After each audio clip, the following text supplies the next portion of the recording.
초대 교회를 살피는 것은 교회가 시작할 때 모습이 어땠는가를 우리가 보게 되는 것이고, 오늘날 우리의 교회 모습과 어떻게 다른가 한번 비교해보는 그런 차원에서 살피고 있습니다. 그래서 지금 교회가 초대 교회의 모습에서 얼마나 멀어지고 있는가, 에베소 교회를 향하여 하신 경고의 말씀이 그랬잖아요. 너희가 어디서 떨어졌는지 한번 좀 생각하고 돌이키라고 말씀하고 있잖아요. 그래서 오늘 교회가 초대 교회와 비교했을 때 어느 부분에서 떨어졌는가 멀어졌는가를 한번 살펴볼 필요가 있습니다. 세상에서 사람들을 소개할 때는 그 사람의 직업이 무엇인가, 어느 지방 출신인가, 요즘은 또 집이 몇 채가 있는가, 이런 데 관심이 있습니다. 근데 교회는 그런 데 관심을 가지면 안 됩니다. 자, 오늘 사도행전에 보면은 7 일꾼들을 뽑을 때에도 이 사람의 직업이 무엇인가, 어느 학교를 나왔는가, 어디 출신인가, 이런 것을 밝히고 있지 않습니다. 우리 6장 3절에도 보면 성령과 지혜가 충만하여, 5절에 보면 믿음과 성령이 충만한 사람, 또 오늘 8절에 보면 스데반이 은혜와 권능이 충만하여, 이렇게 되어 있습니다. 그러니까 성경이 사람을 보는 기준하고 세상이 사람을 보는 기준이 다르다는 것입니다. 그런데 오늘날 교회가 많이 변질되었다는 것은 교회의 어떤 사람을 소개할 때도 세상에서 소개하는 그 방식대로 소개하는 것입니다. 그만큼 세속화가 되는 거죠. 하나님은 우리가 어느 학교 나왔는지, 얼마나 돈이 많은지, 세상의 지위는 어떠한지 이런 데 관심이 없습니다. 그는 세상 일할 때 필요한 것이고, 교회에서 하나님 일할 때는 이 사람이 성령 충만한가, 믿음 충만한가, 은혜가 충만한가, 이런 것밖에 보지 않습니다. 그래서 우리가 우리 자신을 볼 때에도 나는 어떤 사람이다, 누구의 아들이다, 세상의 지위가 어떠하다, 연봉이 얼마 된다, 집이 몇 채가 있다, 이거 하나님 앞에 전혀 관심거리가 아닙니다. 믿음이 충만한가, 성령이 충만한가, 은혜가 충만한가, 지혜가 충만한가, 이것만 보는 것입니다. 그래서 하나님이 보는 기준과 세상이 보는 기준이 다르다는 것이고, 그러면 우리는 어느 기준에 맞추어서 생활해야 되겠습니까? 세상이 원하는 기준에 맞추어서 살아가는 것이 아니고 하나님이 보는 기준에 맞추어서 살아가면 되는 것입니다. 또 스데반을 보면 이 사람이 어느 학교를 나왔는지, 직업이 뭔지 관심이 없고, 이 사람을 통해서도 사도들을 통해 나타난 기적과 표적이 그대로 나타나잖아요. 하나님은 어떤 직분을 통해서 일하지 않습니다. 그 사람이 성령 충만하면 이 사람이 집사이든 평신도이든 하나님은 그 사람을 쓰신다는 것이죠. 민수기 11장 24절에 보면 모세가 나가서 여호와의 말씀을 백성에게 알리고 백성의 장로 70인을 모아 장막에 둘러 세우매 여호와께서 구름 가운데서 강림하사 모세에게 말씀하시고 그에게 임한 영을 70장로에게도 임하게 하시니 영이 임할 때에 그들이 예언을 하다가 다시는 하지 아니하더라. 그 기명된 자 중 엘닷이라는 자와 메닷이라는 자 두 사람이 진영에 머물고 장막에 나아가지 아니하였으나 그들에게도 영이 임하였으므로 진영에서 예언한지라. 그러니까 모세에게 임했던 하나님의 영이 70인의 장로에게도 임했고, 또 장막에 머물고 있는 엘닷과 메닷에게도 그 영이 임했습니다. 그러니까 사람들이, 특별히 여호수아가 말하 이르되 내 주 모세여 그들을 말리소서, 그들을 말리소서.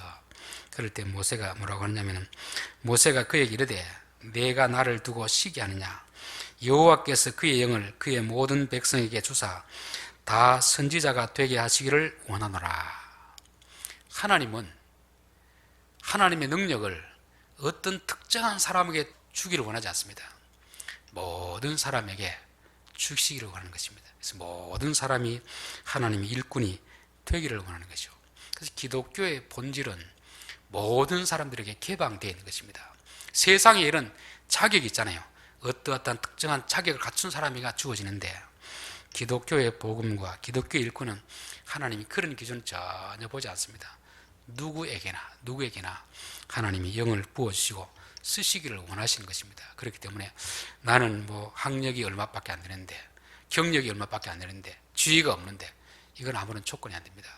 성령 충만하면, 성령에 붙들리기만 하면 세상 어떤 경력이 부족하더라도 하나님은 쓰신다는 것을 스데반의 역사를 통해서 알 수 있는 것이죠. 그래서 하나님은 사도만 쓰시는 것이 아니고 집사님도 쓰시고 다 쓰시는 것입니다. 구약에도 보면은 하나님이 사사기 사람을 쓰실 때 왕족도 쓰시고 장애인도 쓰시고 여자들도 쓰시고 사람을 차별하지 않고 쓰시는 것이 하나님의 역사인 것입니다. 그렇기 때문에 교회 안에서는 하나님이 나만 통해 역사한다, 이 생각은 이단으로 가는 지름길입니다. 그런 사람을 조심해야 됩니다. 내가 능력을 받았다면 다른 사람에게도 능력을 주실 것이다 하는 걸 믿어야지, 이 능력은 나만 받았다, 나에게만 와야 된다, 이런 생각은 교만한 생각이고 하나님 주시는 생각이 아니라는 것입니다. 그리고 또 이 스데반은 원래 뭐 하기 위해서 뽑혔습니까? 재정을 담당하기 위해서 뽑혔잖아요. 그런데 지금 민가로 가면서 기적을 행하고 또 회당으로 다니면서 복음을 전하고 있습니다. 이것은 사도들의 영역을 침범하는 게 아닙니다. 사도들의 영역 이외의 부분들, 또 전도는 사도들만 하는 게 아니잖아요. 모든 사람이 하는 일이기 때문에 어느 영역에 국한되지 않고 자기 맡은 일도 있지만 또 다른 일에도 이렇게 충성하는 것을 보게 되는 것입니다. 그래서 우리가 내가 맡은 일만 잘한다, 물론 이것도 중요하겠죠, 그렇죠? 그러나 내가 맡지 않는 영역도 누군가 해야 될 일이라면 또 능력이 되면 그 일에 쓰임 받을 수 있는 것입니다. 그래서 꼭 나는 요 일만 맡았으니까 요 일만 하겠다, 물론 자기 맡은 일에 충성하는 것이 1차적으로 중요하고 그 이외에도 내가 할 수 있는 것이면 하면 되는 것입니다. 이런 일로 인해 사도들이 시기했을까요, 안 했을까요? 사도들이 시기하지 않았습니다. 근데 교회는 경쟁하는 것이 아닙니다. 각자 하나님 주신 은사를 따라서 교회를 섬겨나가는 것 때문에 사도가 복음을 전하든 스데반이 복음을 전하든 빌립 집사님이 복음을 전하든 시기하지 않습니다. 경쟁하지도 않습니다. 왜? 자기 일이 아니고 성령 충만하여 성령에 사로잡혀서 일을 하기 때문에 그런 것입니다. 자, 9절. 이른바 자유인들 즉 구레네인, 알렉산드리아, 길리기아와 이 아시아에서 온 사람들이 의 회당에서 어떤 자들이 일어나 스데반과 더불어 논쟁할세. 스데반이 헬라 사람들이 있는 지역으로 가서 복음을 이제 전하고 있습니다. 우리가 전도를 할 때도 1차적으로는 내가 잘 아는 사람들, 나와 직업군이 같은 사람들, 같은 동양의 사람들, 이런 사람들이 가는 것이 조금 더 쉽잖아요, 그렇죠? 그래서 사도행전 1장 8절에 보면은 너희가 예루살렘과 유대와 사마리아와 땅끝까지 이르러 내 증인 되리라 하신 이유도 바로 그것입니다. 처음부터 막 선교를 나가는 게 아니고 내 가까운 친척, 이웃, 친구들로부터 이렇게 복음을 전하는 이런 이제 순서를 따르고 있는 것을 보게 됩니다. 그래서 이 스데반도 헬라식 이름을 가진 사람이거든요. 7 집사님도 다 헬라식 이름을 가진 사람이잖아요. 이 유대 땅의 본토백이 아니고 바깥에 있다가 들어온 그런 사람입니다. 여기도 이제 바깥에 온 사람들이 지은 회당에 가서 복음을 전하는 거죠. 우리나라도 보면 옛날에 그 전쟁 때 이북에서 넘어온 사람들이 지은 교회가 있잖아요. 뭐 영락교회 이런 사람들. 이런 사람들은 누가 복음 전하는 게 좋겠습니까? 그런 사람들에게는 북한 출신 목회자들이 전하는 게 훨씬 더 효과가 있는 것입니다. 그래서 스데반도 이 구레네인 이런 헬라 지역에서 온 사람들에게 복음을 전하는 것입니다. 근데 이들을 자유인들이라 이렇게 나죠. 자유인들이라는 것은 이들이 아마 로마 식민지로 있을 때 뭐 빚을 졌는지 어떤 죄를 지었는지 하여튼 노예 신분이 되어서 각 지역으로 흩어져 살도록 이렇게 되었습니다. 일정 기간이 끝나자 이제 신분이 자유인이 되어서 이곳으로 들어왔습니다. 근데 오늘 이렇게 쭉 가는 행실을 보면 신분은 자유인인데 행동은 여전히 종의 행동을 하고 있습니다. 그래서 스데반이 이들의 이제 몸만 자유인이 아니고 영혼도 생각도 자유인이 되도록 우선적으로 복음을 전했는데 이들은 그 복음을 거부하게 되는 것입니다. 요한복음 8장 32절에 보면 진리를 알지니 진리가 너희를 자유케 하리라. 그래서 이들은 몸은 자유인이 되었지만 여전히 생각은 유대교에 갇혀있는 그런 사람들입니다. 우리나라도 일제 식민지를 36년인가 그렇게 있었잖아요. 그런데 아직까지 우리나라 사람들 마음속에 그 노예 근성이 있습니까 없습니까? 식민지 근성이 있잖아요. 자유로운 몸이 되어도 생각이 여전히 매여 있으면 여전히 아직도 우리는 종입니다. 종. 우리가 생각이 자유를 얻어야 되는 것입니다. 어릴 때 지나치게 가난했던 사람은 부자가 되어도 여전히 가난하게 삽니다. 돈을 쓸 줄 몰라요.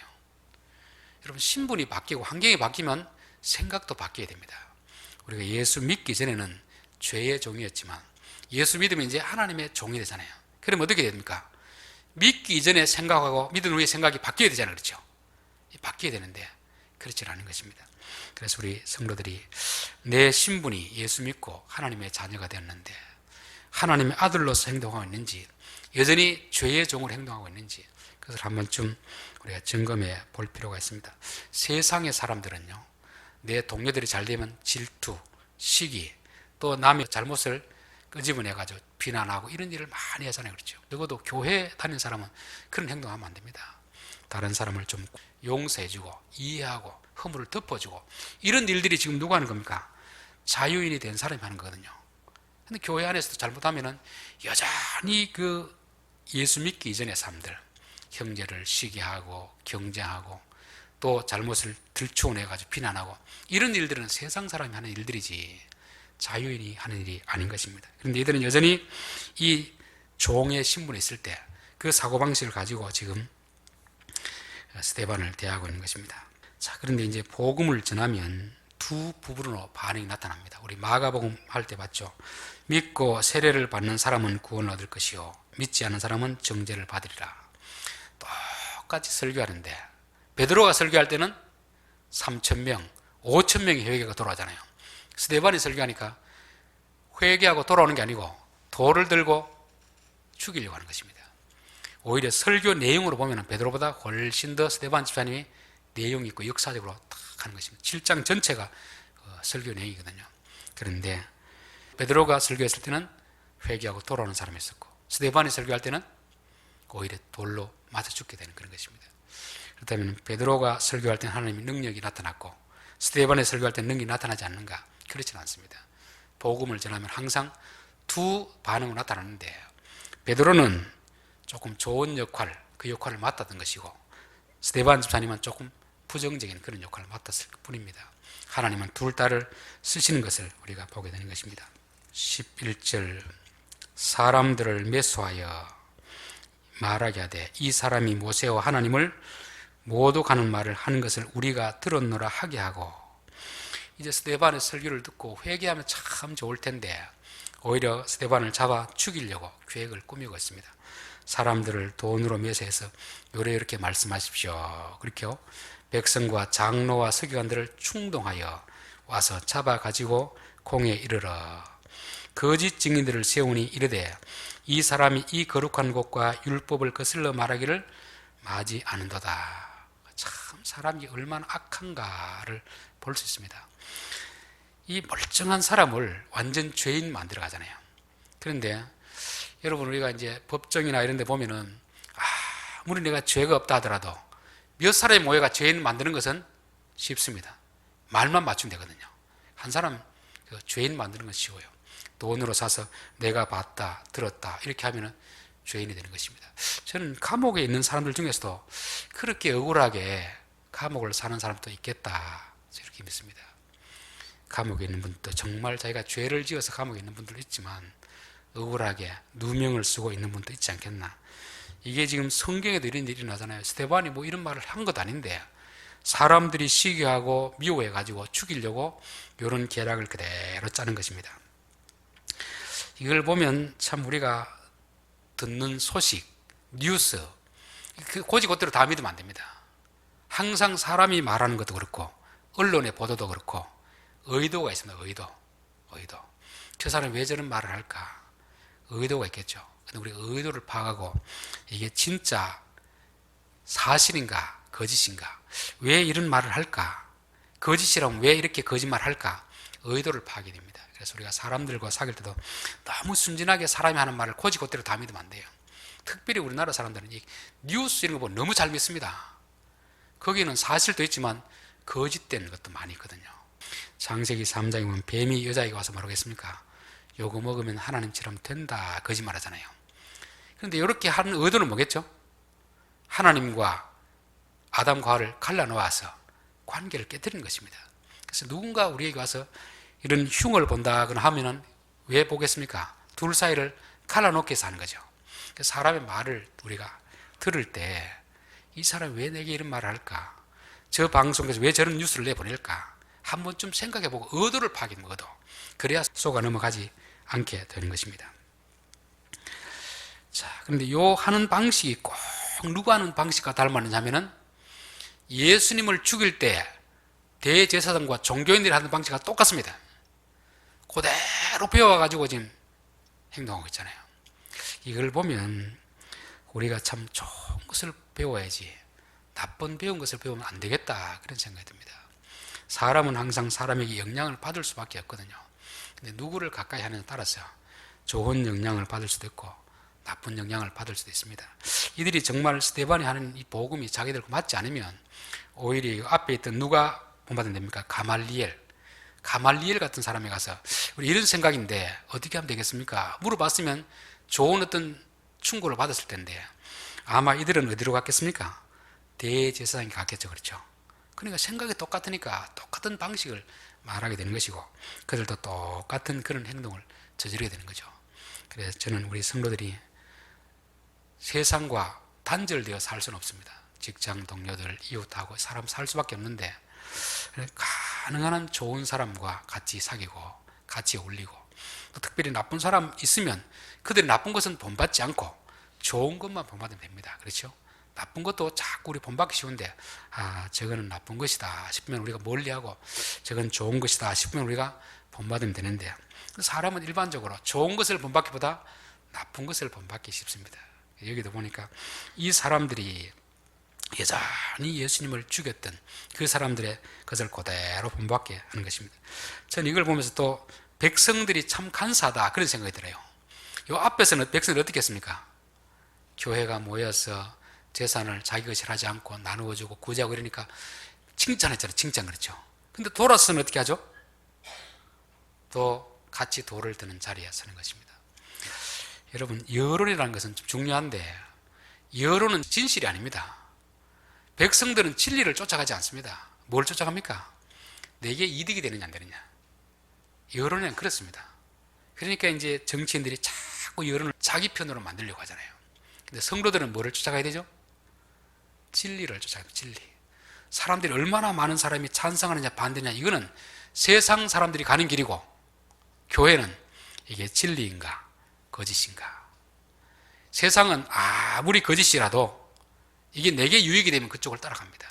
아무리 이 사람이 정직하고 진리 얘기를 가더라도 내게 손해가 되면 따라가지 않습니다. 그래서 정치하는 사람들은 진리를 추구하려고 하면 정치를 못합니다. 그래서 예전에 미국 대통령이 그런 말 했잖아요. 바보들아 문제는 경제야 경제. 먹을 것을 해줘야 사람들이 따라오지 정의를 한다고 따라오느냐. 여러분 여론이라는 것은 너무 믿을 게 못 됩니다. 사람 마음은 초석지변으로 변하는 게 사람입니다. 조금 잘해주면 찬송하고 조금 자기들이 이득이 안 되면 반대하고 이 사람 마음입니다. 그래서 보면 성경에도 이런데 하물며 세상에 오죽하겠습니까? 그렇죠? 그러나 교회는 뭘 따라가야 됩니까? 여론을 따라가는 게 아니고 정직함을 따라가고 진실함을 따라가야 됩니다. 진실. 자, 14절 그들의 앞에 이 나사렛 예수가 이곳을 헐고 또 모세가 우리에게 전하여 준 규례를 고치겠다 함을 우리가 들었노라 하거늘. 이 거짓 증인들이 자기가 듣지 않는 것을 어떻게 합니까? 들었다고 우기고 있습니다. 왜? 무엇 때문에? 돈으로 매수가 됐잖아요. 매수. 그렇죠. 참 증거가 더 중요하고 증인도 중요한데 증거는 거짓말 안 하는데 증인은 거짓말 합니다. 증인은. 그렇죠. 그러다 보니까 사람들은 자기 편에 유리하도록 돈을 들여가지고 거짓 증인을 사는 것입니다. 그런데 참 이 스데반에 들으면 어떻겠습니까? 너무 기가 차겠죠. 자기가 하지도 않은 말을 내가 들었다, 내가 봤다, 내가 줬다 이렇게 하면 뭐 대책이 없잖아요. 줬다고 하는데. 그래서 여러분들 이런 좀 황당한 일을 겪지 않으려면 어떻게 되겠습니까? 증거를 남겨야 됩니다. 증거를 남겨놓지 않으면 사람들은 아니 내가 그때 줬는데, 돈도 줬는데 왜 안 받았다고 하느냐? 말할 말이 없잖아요. 본인이 줬다고 하는데 우기는데, 본인이 받다고 하는데 어떻게 할 수가 없잖아요. 그래서 여러분, 혹시라도 돈거래 할 일 있으면 단둘이는 하면 안 됩니다. 다른 증인이 있는 앞에서 하고, 요즘은 계좌이체를 하면 다 증거가 남잖아요. 그렇죠? 카드 써가면 증거가 남고, 요즘은 또 폰을 하면 통화가 다 남죠. 통화. 그래서 저는 통화할 때도 항상 녹음을 해놨습니다. 녹음. 그럼 나중에 다른 말을 못 하잖아요. 그래서 요즘 기록이 있기 때문에 조금 지혜가 있으면 돈거래 할 때도 그렇고 어떤 계약을 할 때도 그렇고 항상 증거를 남겨놓으면 이게 우리가 이런 억지 같은 소리에 당하지 않게 되는 것입니다. 그래서 참 이런 경우가 우리에게 없어야 되는데 혹시라도 이런 일이 있을까 걱정이 되는 것입니다. 스데반도 지금 여러 사람이 와서 우리가 이런 말 한 걸 들었습니다 이렇게 우기는데 스데반에 대책이 없잖아요. 그 당시에 녹음기가 있는 것도 아니고. 그래 그대로 당할 수밖에 없는 것이죠. 자, 그런데 스데반이 참 성령 충만하다는 게 오늘 말씀 보면 나타납니다. 9절, 스데반과 더불어 논쟁할세 스데반이 지혜와 성령으로 말미암아. 여러분, 예배 시간에는 우리가 지혜와 성령으로 이렇게 말하기도 쉽고 이야기하기 쉬운데, 남들과 싸울 때 성령으로 말하게 됩니까 안 됩니까? 그게 잘 안 되죠. 그렇죠? 싸울 때는 뭐 자기 성질대로 말하는 것입니다. 성질대로. 그래서 혹시라도 여러분 부부 싸움 할 일이 있으면 기도해서 주여 성령께서 내 입술을 주장해 주십시오. 논쟁할 때도 싸울 때도 성령이 말하게 하심을 따라서 말하게 하십시오. 이렇게 하면 됩니다. 보통 논쟁하고 싸울 때는 이 성령의 지도를 받는 게 아니고 본성대로, 그렇죠? 악한 본성대로 말이 막 나와버리잖아요. 그렇죠? 근데 스데반은 지금 너무 얼토당토한 그런 말을 할 때 어떻게 합니까? 성령과 지혜로 말미암아. 이게 우리 성도들이 해야 될 그런 태도이고, 이 훈련을 자꾸 해야 됩니다. 그래서 여러분 전화할 때도 그냥 하지 마시고 반드시 그 전에 주여 내가 이 사람과 통하는데 성령께서 내 입술을 주장하여 주십시오. 또 막 누구하고 막 따지러 갈 때도 어떻게 해야 됩니까? 기도를 해서 성령께서 내 입술을 주장하여 주셔서 내 생각이 나가는 것이 아니라 성령님이 주시는 생각을 말하게 하옵소서. 이렇게 해야 됩니다. 그래서 회의를 하거나 누구 만나거나 따지러 갈 때, 특별히 싸우러 갈 때는 오늘 이 말씀을 꼭 기억할 수 있기를 바라겠습니다. 성령께서 내 입술을 주장하여 주십시오. 이게 믿음의 사람들이 하는 태도이기 때문에 그렇습니다. 자, 오늘 마지막 절에 보니까 공중 중에 앉은 사람들이 다 스데반을 주목하여 보니 그 얼굴이 천사의 얼굴 같더라. 보통 사람이 싸우고 따질 때는 어떤 표정이 있습니까? 인상이 울그락불그락 하잖아요. 그렇죠? 사실 논쟁하면 말도 거칠게 됩니다. 그렇죠? 말도 거칠고 표정 자체가 벌써 얼굴이 다 드러나 버리잖아요. 그런데 스데반은 어떻습니까? 천사의 얼굴 같더라. 천사의 얼굴. 그게 성령 충만하니까 은혜 충만한 그 은혜가 그냥 쫙 나타나잖아요. 그렇죠? 그리고 또 성령 충만하니까 지혜가 충만해서 말하는 한마디 한마디가 사람의 마음을 헤비파는 그런 말하는 게 아니고 그들은 논쟁하며 죽이려고 하더라도 사랑의 말이 나가는 것입니다.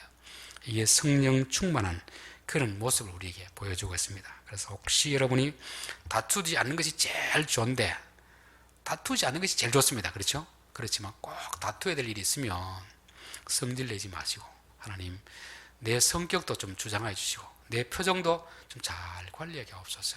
그래서 싸울 때 성질 내고 목소리 높이면 이미 지는 겁니다. 그렇죠? 차분하게 그냥 아무 일이 아닌 것처럼 그렇게 얼굴에 천사 같은 모습으로 그렇게 할 수 있기를 바라겠습니다. 오늘 6장을 통해서 초대교회와 오늘 교회가 어떻게 다른가 살펴봤습니다. 초대교회는 사람 일꾼을 쓸 때 학력, 직업, 재산, 출신 이런 거 따지지 않습니다.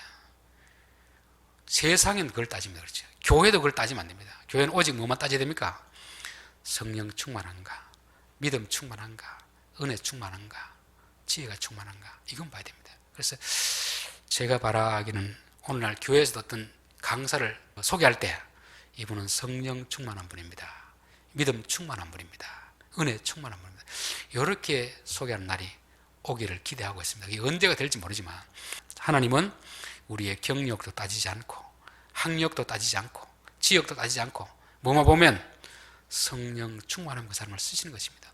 사도들만 통해서 역사하는 게 아니고 병신들을 통해서도 장로님을 통해서도 권사님을 통해서도 집사님을 통해서도 하나님 쓰신다는 것을 말씀하고 있는 거죠. 그리고 이 사람들은 자유인이었지만 몸은 자유인인데 마음은 여전히 맨날 종의 근성을 가지고 있습니다. 우리 성도들은 예수 믿으며 더 이상 이제 세상의 종이 아니잖아요. 하나님의 아들로서 좀 더 예수님처럼 내가 희생하고 관용하고 좀 너그럽게 용서하고 이런 게 필요합니다.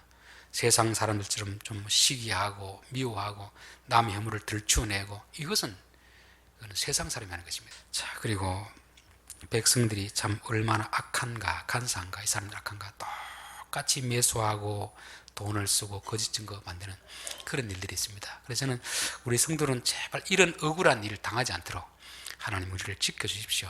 참 재판에 걸리면 얼마나 괴롭습니까? 그렇죠? 그러니까 하나님 우리가 억울한 일 당하지 않도록 좀 지켜주십시오. 이렇게 기도해야 될 줄 믿습니다. 자, 스데반 집사님에 대해서 봤을 때는 인격과 믿음이 참 충만했습니다. 논쟁할 때도 목소리 높이지 않고 어떻게 했습니까? 성령으로 말미암아. 표정도 천사의 표정. 그래서 우리 성도들이 혹시라도 누구와 다툴 일이 있으면 다투지 않는 게 제일 좋은데 그때 주여 내 입술을 지켜주십시오. 성령이 주시는 생각을 말하게 하옵소서. 내 표정에도 분노하거나 막 화를 내는 것이 아니고 주님 주시는 평강이 내 마음을 뒤덮게 하옵소서. 그래서 사람들이 볼 때 이야 어떻게 저 사람 저렇게 할 수 있는가 할 정도로 그만큼 훈련이 되어야 되는 것입니다. 이게 초대교회 성도들이 가졌던 그런 믿음이고 신앙인 것입니다. 기도드리겠습니다.